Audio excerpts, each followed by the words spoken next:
Vous regardez 64 minutes, merci de votre fidélité. Les camps de la honte, la France a-t-elle voulu occulter ces camps de regroupement mis en place pendant la guerre d'Algérie? Plus de 2 millions de fellahs, des paysans, ont été regroupés dans quelques 2500 camps. Il y a eu beaucoup de victimes, 200 000 personnes sont mortes, dont 2 tiers d'enfants. Une tragédie occultée pour notre invitée. Bonsoir Lorraine Rossignol. Merci d'être avec nous. Alors c'est le titre de votre livre qui vient de paraître chez Actes Sud. Vous avez mené une enquête fouillée avec des documents officiels, des photos, des témoignages. Vous avez aussi interviewé notre éditorialiste Slimane Zeguidour qui a grandi dans un de ces camps. D'ailleurs, il avait raconté cette histoire dans Sort la route t'attend et on va voir qu'il est retourné sur les lieux. C'était un reportage, on l'avait suivi il y a plus de 10 ans. Pour vous, c'est une tragédie occultée, c'est-à-dire qu'on n'a pas voulu en parler. Quand je dis on n'a pas voulu, les autorités françaises ont essayé en tout cas de ne pas trop parler de ces camps qui, oui, on peut dire qui étaient des camps de la honte. Sans aucun doute, pendant la guerre, c'est indéniable. Cette réalité de la guerre, cette réalité véritablement stratégique, centrale, constitutive de cette guerre, en termes de stratégie, d'un point de vue militaire comme politique, n'a jamais été évoquée dans la sphère publique. Il aura fallu une fuite dans la presse pour que finalement la réalité de ces camps éclate au mi-temps de la guerre, en avril 1959. Mais jusque-là, on n'en avait jamais entendu parler en métropole comme en Algérie, puisque ces camps étaient situés le plus souvent dans les zones les plus reculées, dans les zones rurales, dans le Djebel, sur les hauts plateaux. Donc voilà. Et donc le principe, c'était vraiment de prendre toutes les familles dans les villages et de les obliger à s'installer dans ces camps qui étaient donc tenus par les autorités françaises. Et l'objectif, vous l'avez dit, c'était politique, puisque c'était pour couper le lien de ces paysans avec les indépendantistes. Voilà. Alors l'objectif, il est d'abord militaire. Ce sont des militaires qui mettent en place cette stratégie dite de repli de la population qu'ils avaient déjà appliquée en Indochine, très peu de temps auparavant, juste avant en réalité, si bien que ce sont les mêmes officiers et les mêmes soldats d'élite qui, à peine avaient-ils quitté le territoire indochinois, arrivaient en Algérie et tentaient de mettre en place les mêmes tactiques, dont celle-ci, qui répondait à un double objectif. D'une part, effectivement, empêcher ces populations rurales éparpillées dans le Djebel d'apporter leur soutien logistique, matériel aux Félagas, donc les maquisards, oui, effectivement. Et par ailleurs, faire de ces populations, et ça c'est venu plus progressivement, et c'est là que l'enjeu devient politique, des alliés de la France. C'est-à-dire de les convaincre de leur intérêt à suivre le modèle occidental, si on veut le qualifier comme ça. Et d'ailleurs, après, c'est pour ça aussi qu'il y a eu tout un suivi médical, aussi une volonté de scolariser ces enfants, ces petits Algériens, petites Algériennes. Mais au début, enfin, là, il y a des témoignages, notamment des soldats français qui arrivent et qui découvrent les camps, qui découvrent une pauvreté, enfin, un dénuement. C'est l'horreur au début. Alors pourquoi? C'est pas fait exprès, c'est parce que les autorités françaises ne savent pas organiser ces camps, n'arrivent pas à aider ces familles. Comment ça se passe? Ce qui est absolument certain, c'est qu'effectivement, cette stratégie a été menée dans le plus grand aveuglement. À aucun moment, il semble qu'il y ait eu un regard global qui ait été posé sur elle, le sentiment que les autorités françaises contrôlaient la situation. C'est de toute façon une caractéristique de cette guerre, comme de la guerre d'Indochine, que l'armée française n'en faisait un peu qu'à sa tête, en réalité. C'est elle qui décidait elle-même de ses choix. Et finalement, la classe politique en était informée en second plan, dans un second temps, pardon. Donc oui, il y a une forme d'aveuglement, il y a une impéritie totale, un manque de moyens à tous égards. Donc ces gens, effectivement, sont arrachés à leur foyer. Lesquels foyers sont le plus souvent ensuite détruits, brûlés, pour empêcher que les maquisards ne s'en emparent et ne s'y logent et ne profitent des vergers, des champs, des cheptels, etc. Donc tout est brûlé, le plus souvent en tout cas. Et puis et voilà, donc les gens se retrouvent parfois derrière des barbelés, c'est pas systématique, mais en tout cas concentrés dans un espace qu'on appelle centre de regroupement, un terme qui ne veut strictement rien dire. Qui ne veut rien dire, avec des familles, on le répète, beaucoup de familles, beaucoup de femmes, beaucoup d'enfants. Essentiellement même. Essentiellement, et ils ont tout perdu. Et oui, et en plus... On se retrouve avec des militaires qui sont chargés de famille, on peut se dire que c'est complètement décalé. Et en Indochine, c'était exactement le même process, c'était aussi des femmes, des enfants dont ils devaient s'occuper. C'est-à-dire que comme les hommes étaient pour la plupart d'entre eux sur le front, celui de la guérilla, nécessairement les personnes qui étaient, je ne sais pas comment le qualifier, mais enfin en tout cas arrachées à leur foyer, ça c'est sûr, étaient pour l'essentiel des femmes, des enfants, oui, et puis des personnes âgées qui n'étaient pas combattants. Alors, on l'a dit quand même, il y a eu des fuites, je ne sais pas, mais en tout cas on savait ce qui se passait, même si ce n'était pas extrêmement raconté. Michel Rocard, voilà, qui à l'époque n'était pas le Michel Rocard homme politique, il était tout jeune, inspecteur des finances, il part là-bas, il note, il fait un rapport de 23 pages, et là... Eh ben, c'est là que... Ou presque. Oui, alors il y a quand même d'abord un scandale, puisque effectivement c'est son rapport, cette fameuse note que vous évoquez, qui a fuité dans la presse. Et là, le scandale politique a été énorme. Enfin, il y avait eu, d'après Rocard, un débat fracassant à l'Assemblée nationale. L'ONU avait formulé, tout de même rédigé un mémorandum dans lequel elle désignait explicitement... Oui, et puis dans toute la presse, c'est repris. Quand je dis ça se passe rien, c'est que la presse, c'est très lent. Mais effectivement, tout le monde entier s'en émeut quand même. Oui, effectivement, la presse étrangère se saisit du sujet, etc. Mais pour autant, comme vous venez de le dire, il ne se passe rien véritablement, puisque cette politique se maintient jusqu'au bout de la guerre. Et comment vous l'expliquez ? Parce que du fait de pardonnez-moi, je trouve pas le terme, mais c'est l'armée française qui donc n'en faisait qu'à sa tête, qu'elle avait mis en place cette stratégie, qu'elle était convaincue qu'elle était la meilleure. Donc elle ne change pas. Parce que Vincent Duclerc explique que comme que ça concernait que les Algériens musulmans, finalement. C'est sûr qu'il y a une part d'indifférence, certainement. Ça n'a pas éveillé. C'est aussi le fait que suite à ce scandale lié à la fuite du rapport Rocard, enfin on l'appelle comme ça, c'est cette note sur les centres de regroupement, les autorités françaises vont instrumenter, comme le formule Fabien Sacris, qui est un historien qui a publié sa thèse, qui est l'un des tout premiers, et le premier à avoir publié un énorme travail sur ces centres de regroupement, ces camps de regroupement, et qu'il a synthétisé pour le publier aux éditions Sciences Po en 2022. Donc l'État français fait appel à la Croix-Rouge. Par ailleurs, il y a un soutien caritatif, un soutien caritatif qui finalement donne à ces réfugiés, ceux qu'on qualifie de réfugiés, une dimension humanitaire, sans qu'on se pose plus la question de savoir comment ça se fait, comment se fait-il qu'ils aient quitté leur maison, leur foyer, et pourquoi est-ce qu'ils n'y retournent pas. Voilà. Alors Slimane Zeguidour, je le disais, notre éditorialiste, lui a vécu dans l'un de ces camps, il a raconté son histoire, il a pu retourner, non sans difficulté, à Eragen, c'est en Petite Kabylie. C'est un périple que nous avons tourné il y a plus de 10 ans. On regarde un extrait de ce reportage.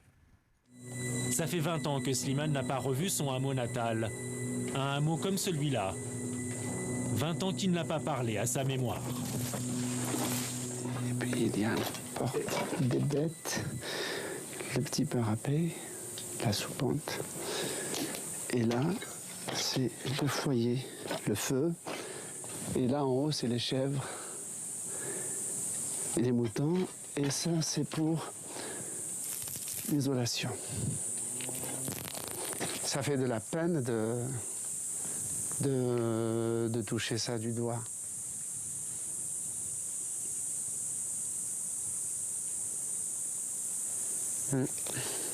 Slimane fait partie des 2,5 millions de déplacés sans indemnité durant la guerre d'Algérie.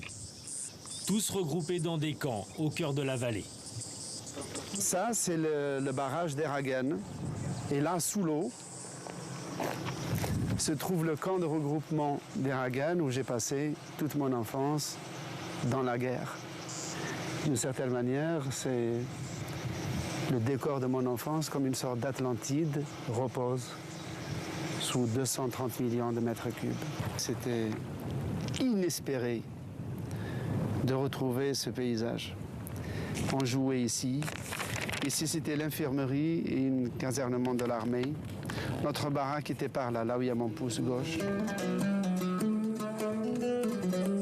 6500 personnes habitaient à Eragen en 1960. Ce n'est pas le contenu matériel de mes souvenirs, c'est les couleurs de ma mémoire et de mes souvenirs.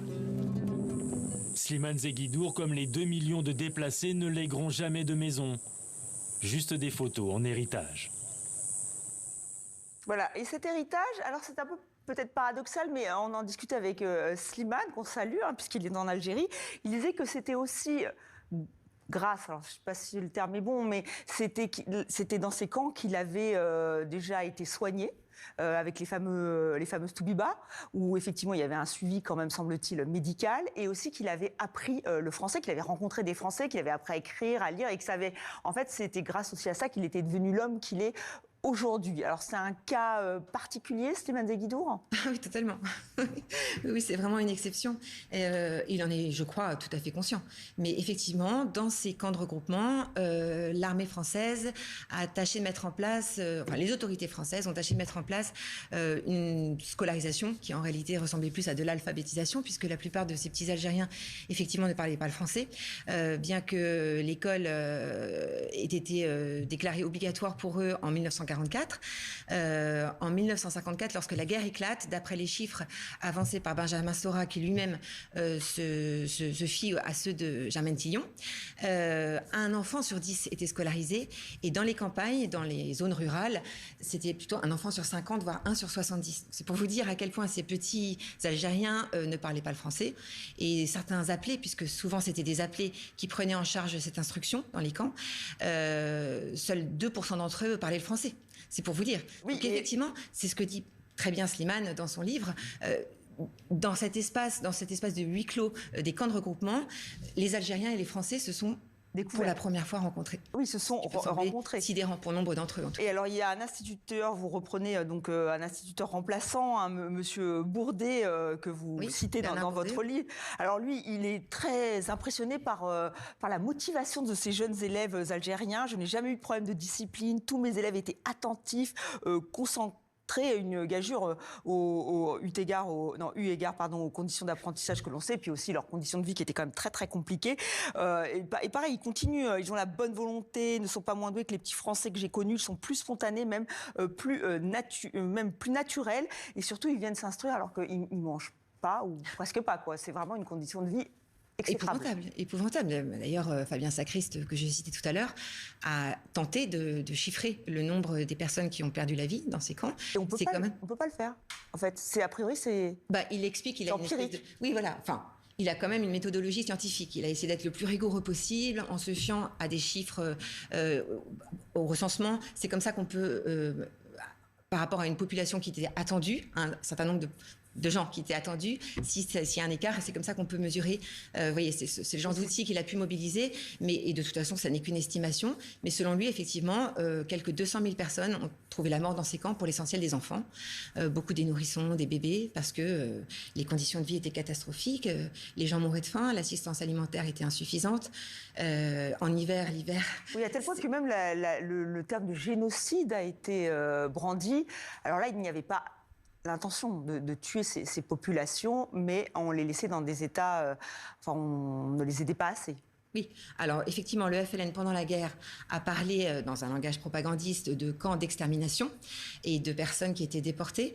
Mais dans les faits, c'est clair que non, ce n'était pas un génocide. Il n'y avait aucune intention de faire mourir ces personnes regroupées. Il s'agissait au contraire d'en faire des alliés. Donc, de la façon la plus lamentable, la plus improbable que ce soit. Enfin, on a du mal à croire qu'on puisse sciemment imaginer que des gens pourraient se rallier à votre cause quand ils sont traités à ce point dégradés, à ce point abîmés dans leur identité. Donc ça semble hallucinant, mais c'est bien ce qui s'est produit. Alors donc moi j'ai découvert effectivement l'existence des Toubiba, donc là où on était soignés dans ces camps. Il y a les Arquettes aussi, parce que c'est aussi un autre phénomène donc en marche, c'est-à-dire que la présence de femmes accrue au sein de ces camps. Alors il y avait des femmes qui venaient de France, des jeunes femmes qui venaient de Bretagne et d'ailleurs, et donc mais il n'y avait pas qu'elles. En fait, il y avait aussi une présence féminine importante. Oui, c'est une réalité de la guerre qui est totalement ignorée. Effectivement, c'est vrai qu'elle n'est pas non plus majeure, mais il y a eu la création de ce qu'on appelle des MC, équipes médico-sociales itinérantes, qui effectivement étaient composées de 3 femmes, 2 femmes françaises ou pieds noirs parlant le français, et par ailleurs une adjointe sanitaire et sociale, dite Toubiba, qui avait reçu une formation d'infirmière et qui les accompagnait dans les campagnes, dans les zones rurales auprès des femmes, puisqu'évidemment pendant la guerre, les conditions de vie étaient devenues encore plus dures qu'avant, puisque les hommes n'étaient plus là pour pourvoir au soutien de leur famille, et donc ces femmes se retrouvaient avec leurs enfants. seuls, sans aucune forme de soutien, et par ailleurs dans les camps aussi, et plus que jamais dans les camps, puisqu'elles y étaient regroupées pour l'essentiel. Et vous expliquez très bien comment cette population est tiraillée, avec d'un côté, effectivement, les Français qui veulent leur dire que c'est eux la juste cause, les résistants, indépendantistes, FLN, ils arrivaient à suivre ce qui se passait ou ils étaient complètement coupés de tout? Non, effectivement, c'est encore une des aberrations de ces camps, c'est que leur dispositif sécuritaire était très lâche. C'est-à-dire qu'effectivement, il y a pu y avoir des barbelés, il y avait presque systématiquement une tour de contrôle, puisque ces camps étaient installés à proximité de postes militaires. Mais pour autant, et par ailleurs, il y avait un système de laissez-passer, de couvre-feu. Il fallait montrer patte blanche quand on sortait, montrer patte blanche quand on y revenait, mais malgré tout, on pouvait en sortir. Donc, une fois qu'on était à l'extérieur, évidemment qu'on était libre d'entrer en contact avec qui l'on voulait, y compris les maquisards ou leurs agents de liaison. Et par ailleurs, ces mêmes maquisards ou agents de liaison pouvaient pénétrer les camps pendant la nuit, puisqu'il n'y a rien de plus facile finalement que de sectionner des barbelés ou de creuser des tunnels en dessous pour pouvoir entrer à l'intérieur des camps et continuer à exercer leur présence et leur pression. Alors Emmanuel Macron le président français a fait un grand travail de mémoire. Enfin, en tout cas, il a demandé à des historiens comme Benjamin Stora, effectivement, de revenir sur la guerre d'Algérie. Vous allez me dire que oui, mais donc tout ce côté-là a été occulté. On n'en parle pas, c'est plié. Écoutez, je ne sais pas, ça me semble, c'est pas possible en réalité. C'est pas possible que ça puisse rester comme ça, glisser sous le tapis, alors qu'encore une fois, ça a été une telle réalité, l'ossature de cette guerre, ça j'insiste véritablement. Donc effectivement, il semble pas que des mesures précises aient été prises pour, ou préconisées pour mieux faire connaître ces réalités, mais il n'y a rien de plus simple en réalité que de les évoquer dans un musée de la France et de l'Algérie, comme il en a été question, dans une commission mémoire et vérité, comme il en a été question. C'est à portée de main. Voilà, et votre essai pourra aider justement à ce qu'on reprenne peut-être plus conscience de ce qui s'est passé. Une tragédie occultée de la guerre d'Algérie, les camps de regroupement. C'est chez Actes Sud. Merci, Lorraine Rossignol. Merci à vous.